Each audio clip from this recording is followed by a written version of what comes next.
Hey, everybody, this is Will Chow, and welcome to Will's Personal Development Show. Today, I have a awesome guest, and her name is Ginger Flesher-Sonnier. She went from a math teacher to a full-blown entrepreneur, and I am just blown away by all her brands. I found her through her escape rooms, which are kind of like the Disneyland of escape rooms, you could call it. They're just so much more uh, decorated and beautiful experiences just when you enter the waiting room. And now she has a few other brands. She has a uh, brand called Throw Social, as well as a uh, axe throwing brand, which are also experiential entertainment brands. So, Ginger, welcome to the show. Thanks so much for having me. So, I guess the first question I have for you is, could you tell me more about your story, about how you went from a math teacher to what you're doing now? Sure. I had actually retired from teaching, and my husband, who was a Green Beret, had retired and he was contracting overseas. And we went to Europe for a 3-month stint with his job. And during the weekends, we like to travel around to all the different countries and see things. And I was always looking for cool or unique things to do. So kept finding these escape rooms in every city we were looking: Paris, Prague, London. It was insane. And the descriptions of them really intrigued me as a former math teacher. I thought, wow, this sounds like a lot of fun. Like, I want to check this out.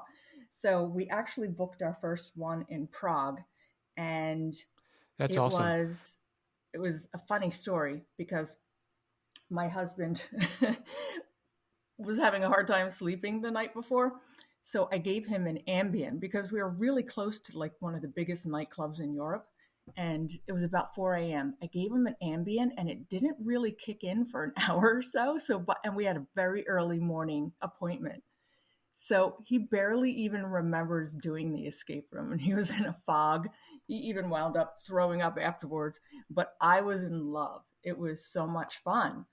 But it was kind of in a scary location. We had to go through some gates and then down these stairs into a basement, and nothing was really decorated nicely, and everything kind of felt grimy. And I thought, gosh, I could do this so much better. I could make it so much more friendly for groups, as a place to hang out before and after. And every escape room that we went to and did, it was the same story. So I thought I could do this so much better in the US. And I did a little research and I found that there were none in Washington, D.C. And I had noticed that all these things were number one on TripAdvisor were in the city proper. So I knew I had to be in Washington, D.C. So before we even left Europe, I had formed an LLC, created a website, designed my first room, but I didn't even have a location yet. I had to wait until I got back to get a location. But before we left Europe, I had bookings and I had to tell people, whoa, wait, I don't know how people even found the website. I didn't understand SEO or anything like that back then. This is 2014.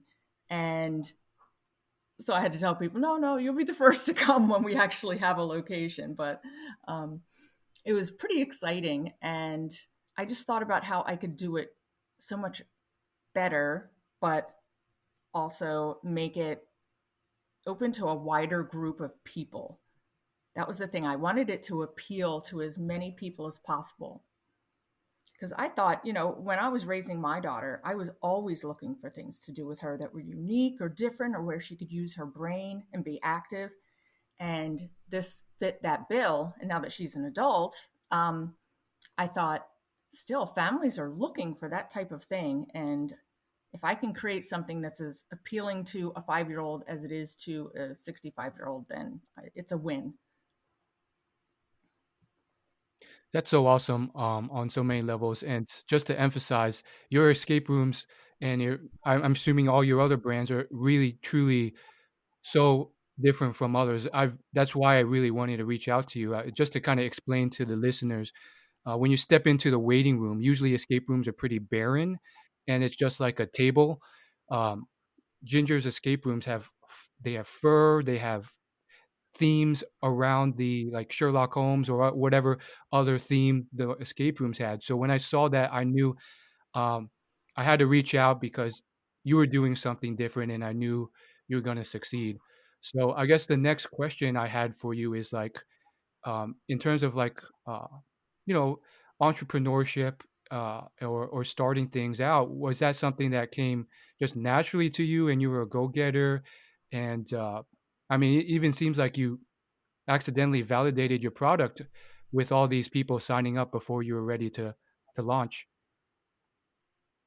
Yes, it's funny. I didn't know anything about business, but I'm always looking for something to do, always learning, always creating something.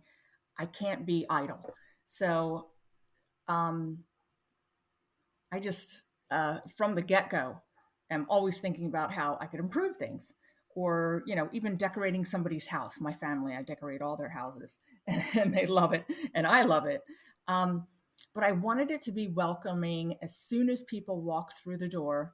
I also needed to differentiate myself. Although we were the first in DC, within a year, we had multiple competitors. So I'm glad that I acted very, very quickly and on instinct. My husband was like, why don't you wait a little bit and see? And I was like, no, I know this is going to kill it because I was looking at Toronto and looking at Europe and seeing the trends there. And they were a couple of years ahead of us. And I knew this was going to be something that was going to take off. Um, so to differentiate ourselves, we went in high end first. And then we added a bar.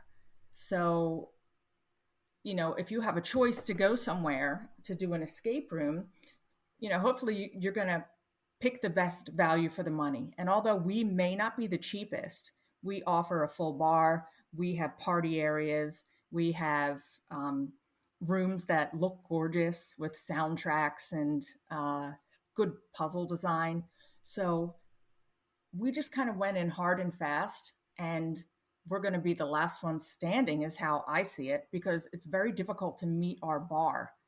um, I know that's not possible for a lot of people because they don't have the capital, but how I started was we had about 30 to $80,000 in savings, and I opened my first room and started making so much money on that I just reinvested the cash. So within a couple of years, I was making a few million a year from that small initial investment. Now, mind you, I was stressed to the max, and I took 0 days off in like 5 years. Like even Christmas Day, I was working. So it wasn't easy, and it did take a toll on my health, but it's constantly working and putting back into the business without stopping and taking a breath sometimes, which is COVID has helped me realize that stopping and taking a breath is definitely worth it. Everything that's going on with the financial part of COVID and how a lot of businesses are going under, and we have been hit devastatingly. Um, but we're surviving, and we plan on coming out the other end. But I've learned so much in that. So the positives I've learned are actually outweighing, you know, the the decimation to my bank account. And I think we're just going to be that much better off going forward, even if it's Yeah, I just mean, insanity. yeah, and my heart goes out to this industry and to you because I know this is with COVID-19, it's been really tough. Um, but I hope that you'll make it out of this and you'll do well. I think you will because this will come to an end and people will come back in. Yes. Um, I got a lot of potential questions I could branch off of that, but I guess what have you learned from COVID? You mentioned you learned a few important things. Yes. I learned that relationships, not only with my family, but with my team members, is so much more important than anything, because I was so stressed constantly that I could be a bit of a bitch. And because I was working so hard, I expected everybody to be working so hard, and that's a difficult thing to temper. But I've slowed down. I've been able to get more sleep. I take vitamins. I do a little bit of personal time and health check, and I allow other people to do that. So in that regard, we actually have a much more positive work environment with my whole entire team. And that's worth a gajillion dollars right there, honestly. And we're excited about growing and moving forward. We all understand the sacrifices we're making right now, but and we've learned how to work so much more efficiently. That's the crazy thing, because when you're stressed to the max 24/7, 365, you don't have time to slow down and become efficient. It's always like putting out fires. You know what I'm saying? You're Hmm. you're Hmm. not developing proactive ways to handle issues and problems and be able to foresee what's coming up. So this is that's the biggest thing that we've done and learned from COVID. And when you come out of this, are you going to be like, what are your goals? Or is it to, because I already see that you've expanded to Philadelphia, New York, um, Florida. Is your goals to just continue growing, or is there some kind of end goal in mind? We plan to continue growing, but at a healthy pace. Take a look at Punchbowl Social, for example. They grew so quickly that they couldn't keep up. They couldn't manage it, and they got funding from Cracker Barrel, and then COVID hit, and things were just a mess, and they just filed for bankruptcy. So I want to keep my growth contained so that we can keep control over the brand and what's going on, but also expanding maybe 2 units a year, maybe three, but keeping it so that it's not so much on me, that I have a team around me that can support what I'm doing, which is a lot of the creative work. And right now we have the perfect team for that. So I'm excited about the growth rather than dreading it. Yeah, that's awesome. Yeah, I keep thinking back to that quote by Richard Branson on how you have to hire great people and then get out of their way and trust them. Yes, Um, I that's the hardest thing, honestly. Yeah, I can imagine. So, in terms of like um, just your brands, I mean, it has such a experiential. It probably comes so natural to you, but even even your website and your email signature, it's all so kind of well done, like well designed. It's kind of hard to describe, but I just found it so so refreshing. I think it adds a little extra flair to these areas. Um, do you have any like tips for any listeners on how you can add that to your resume, your room decor, your Yeah, it's career? it's funny. I did all of that myself, all the websites and most of the graphic design. But if you don't have that skill, try and hook up with someone who's talented and creative, because it makes such a difference. People always say, "Oh, that kind of stuff, it doesn't matter, just get it done." And it's in the details, like you just mentioned. You noticed all the little details, and that's what sets us apart. And for me, that's what makes it fun. It's always that design element that I wish I could be doing all the time, instead of all the, the financial, the business decisions, all that kind of stuff, operations. Um, but yeah, fill your weaknesses with people who are talented. And because money is tight right now for everyone, see if maybe people want to intern, or just do it as a contract position or hourly, something like that, where it's not like you're hiring them on salary or for a set number of hours a week, but you're still getting that benefit. Um, I knew nothing about running bars, for example. So one of my first major hires was somebody who had experience in restaurant and bars. And now my top guy is amazing. I mean, he runs all of that for me. I wouldn't know the first thing about running a bar and a restaurant, and he's amazing. So I think right now there's a lot of people out there who are available. If you think about it, incredible talent that's probably available and willing to work with you to help build your brand and then build up their portfolio. So if you could try and take advantage of that, the hard thing is finding them, obviously, but you could post on Craigslist, you could post in different areas and see what you get. But I bet a lot of people would love to attach to something that's new or up and coming and help out in that regard. Is the current climate with COVID a time where there might be bargains to be struck in terms of investments or Oh, gosh, yeah. hire talent that's cheaper than usual? And Yes. have you been leveraging that? Yes. So, with the deals and opportunities we're looking for down here in Florida, although they're not as readily found as up north, because honestly, we've been open since late May down here in some capacity and never shut down again.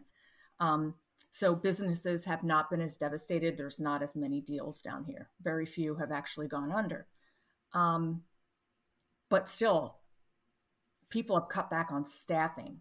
So there are a lot of talented people, restaurant people, for example, um, and designers out of work right now who would love to assist people in a brand that they believe in and that they think that they can help.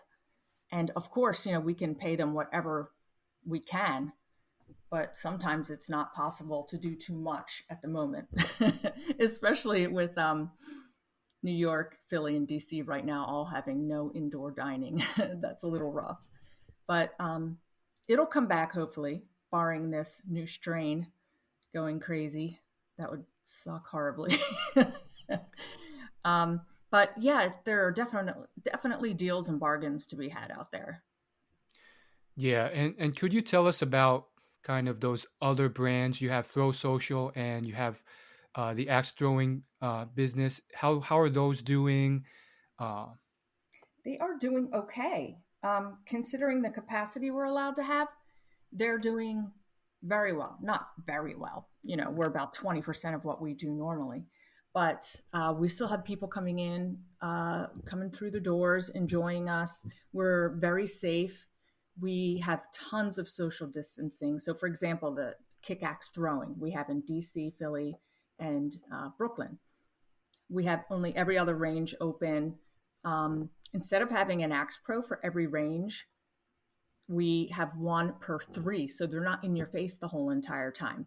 They're just getting you started and then standing back and supervising and answering any questions and giving some advice, which has actually helped so much with labor costs. We never thought we'd go that route, but right now it's forcing us to, and we're finding it to be actually better. People enjoy it. They like being left alone instead of having someone hovering over them constantly.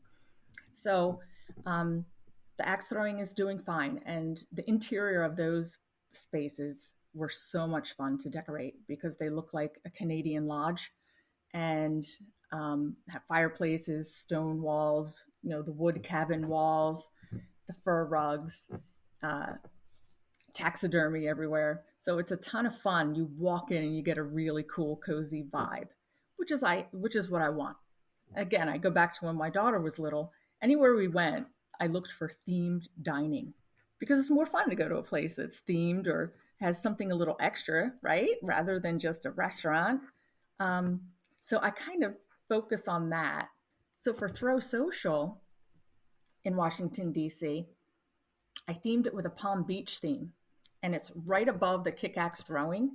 And it's a summer atmosphere, whereas kick axe throwing downstairs is like winter. So you hop in the elevator and you come up and it's summer with black and white cabanas and flamingos, greenery, palm trees, and it's a lot of fun. We still have activities. We have football bowling, which is crazy fun and addictive. And we have iceless curling, but we have the cool fruity drinks, neon signs everywhere, great Instagrammable moments, and you can rent the cabanas to be a little VIP if you like, a place to hang out and sit all night with your friends. So that makes it extra cool and extra fun. yeah, I'd have to check it out. Sounds like a lot of fun. Yeah.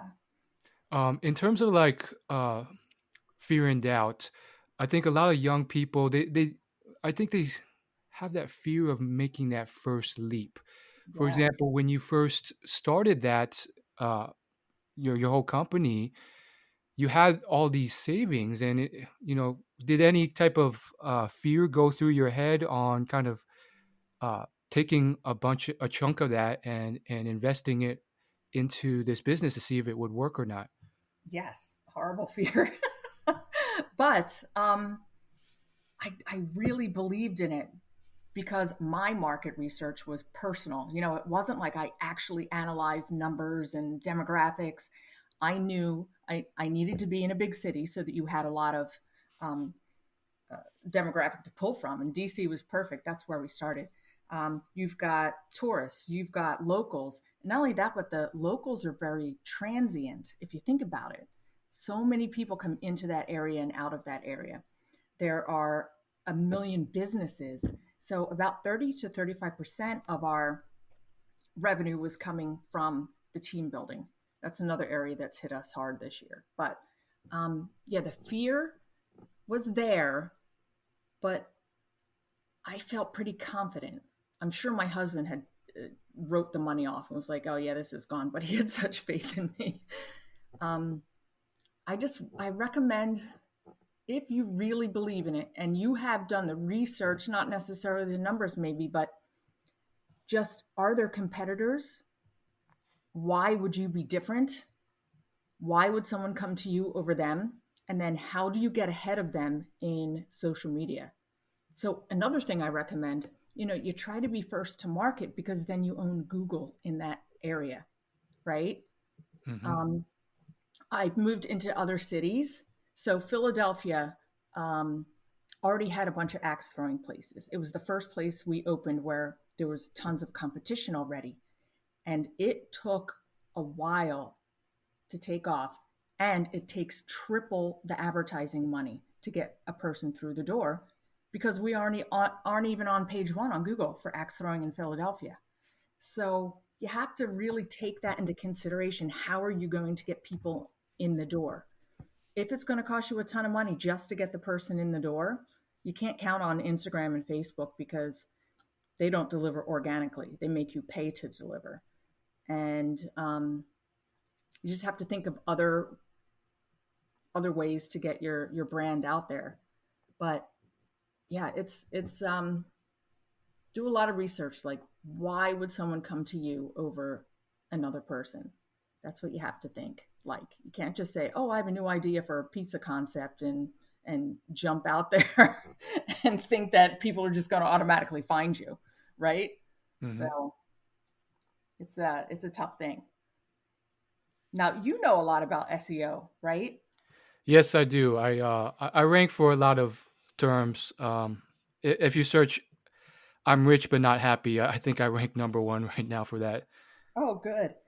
So So we should have you do our Philly location and see how we can jump ahead of the competition there. that's a that's our toughest venue right now. Not that it's unsuccessful, but Brooklyn kills it because anytime you type in Axel Brooklyn, unless someone's paying to be ahead of us, we're right there.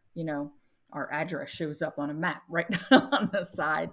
So Google is a huge thing that people have to consider when starting a business. yeah, I'd be happy to help. I think the just a free tip right now. Um, I think SEO boils down to the right content, the Hmm. right links, and um, for local locations, reviews. So getting enough Google reviews with a high average rating. So I think that those are like the core things. If you ask people after every experience to leave a review, like those do add up and they do have an effect. Yeah, we do that. Um, but still, again, there's just so much competition there. It's crazy. They were the first to open in the U.S., Philadelphia, urban access. So it's really, really hard to get ahead of that. Yeah, Um, I can imagine. yeah, but yeah, that's my advice. You have to consider all things, not just whether you think it's a good idea, well, other people think it's a good idea, how many other people have the same idea, and how hard it will be to pay, how much you're going to have to pay to get people to see you over them, even if you're better. So that's that's something you have to consider. And another thing I think would be very interesting to discuss is I think there's a lot of young people. I mean, I'm picturing like a 24-year-old uh, lady who's listening to this right now, thinking that it's too late. She's already getting old. But you were a math teacher before this, Yeah. so what do you have to say about like if people think they're having trouble finding their passion or they'll never find it or Oh my gosh, it's that's too late? absolutely crazy. That's insane. That's insane. Um, yeah, I was probably, gosh, I don't know, 44 before I even started this. 45. Yeah, and had a whole other career before me. So no, don't. Yeah, I laugh when my daughter says, "Oh, I'm getting so old. It's too late for me. This, that," and I'm like, "What are you talking about?" No, absolutely, absolutely not. Yeah, don't even stop thinking about age. You think about that when you're younger, but honestly, once you get older, it's not even an issue. You're People are people. Like nobody's judging you because you're too old. If anything, they might judge you because you're too young. I do remember thinking when I was younger, um, because when I was under 30, I looked very young still, and a lot of people didn't take me seriously, and that was frustrating to me. So I used to think, I can't wait until I look older. I take that back now, by the way. Yeah, I get the same thing because I have these Asian genes, so I look about 10, 15 years younger than I actually am. Yeah, that's tough. But I relish it now. I know Yeah, I'll regret it if I wait until I'm older. Um, yeah, so I guess my next question would be: do you have any kind of tips for young people who are entering college or exiting college and just trying to find their way in the world and find that channel of income? yes, I do actually. Um, I find many colleges don't offer majors and concentrations that are relevant to absolutely anything that's going on in the world right now or jobs that are out there. So I do highly recommend, picking a field where you can have marketable skills, honestly, and also do internships out the wazoo while you're in college. That's how you make connections, get experience, right? A lot of people say, nobody will hire me because I have no experience right out of college. Get it while you're in college. Do it in a field that interests you, where there are actual jobs, because the world is changing and you need to change with it. Was that a Ferris Bueller saying? I don't know. Um, yeah, marketing majors, business majors, um, but don't just get into one niche. Like, don't do graphic design.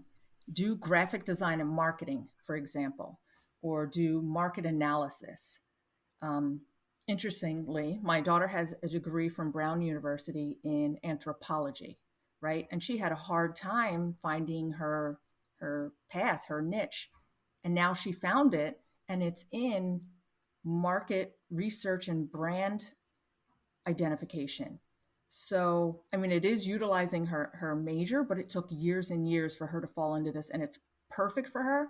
Where she works with brand identity, does all kinds of analysis for brands, existing major brands, and gives them feedback. But, if she had to do it again, she would have minored in anthropology and majored in maybe statistics or market analysis, something that was readily marketable as soon as she got out. So that's my advice there. I know your parents tell you that, but I think it's pretty important right now. Awesome. In terms of how do you kind of expand and grow from here? Um, like, what's it like in your current like day to day routine? Like, you say you work a lot, and is it mostly like identifying new companies to build, or is it a lot of like logistical things, like we gotta find this piece of real estate and Yeah. open up another location, or It's interesting. It's still running the existing locations and giving the guidance as CEO on all of that. Um, Making all the financial decisions. Right now, it's filling out grant and loan applications, um, and it's all from home. I'm rarely up in the venues. So I have a team that's there doing that, but I'm also looking forward and looking for opportunities around where I live. Now, here's the thing: I have all these great ideas for new brands, but for efficiency's sake, I'm at the point where it might be just better to keep growing the Throw Social brand, which people love and people ask for, um, rather than doing a completely new brand, coming up with a whole new identity. Although I have tons of ideas that I want to do, and I play around and build new websites and stuff like that for these brands, but it's just not efficient. And I'm learning to be efficient. So maybe eventually we'll be acquired, we'll sell, and then I can just sit around and create new brands for Disney or something. But right now, I think it's most efficient for me to focus on one yeah, that's awesome. and replicating. Yeah. And when COVID first hit, like how did that feel? Like what happened? Like was this like business threatening, or was this something where we had you'd been Well, so successful that we were able to weather the storm? here's the tough thing: we had just opened that huge DC venue that had Kick Axe on the first floor and Throw Social on the second, 3 weeks before we had to Oh shut no. down. Yeah. So all of our resources were depleted because we just dumped a few $1 million into that venue, and it was doing fantastic. But um, I honestly believed them in the beginning and thought it was only going to be temporary. I was like, what? 4 weeks? 8 weeks? This is going to kill us. Little did I know it was going to be forever. Um, we got PPP money, but we got it early and spent it on payroll like it was supposed to do. And then all of a sudden they say, oh, nope, you're not opening yet. And we had to furlough everyone. So it's been a very, very stressful year. And we've just had to get extremely creative. And our team has been so great. Even the people that we furloughed and then we had to let some go, you might be better off on looking for another job just because we don't have the work. It's terrible.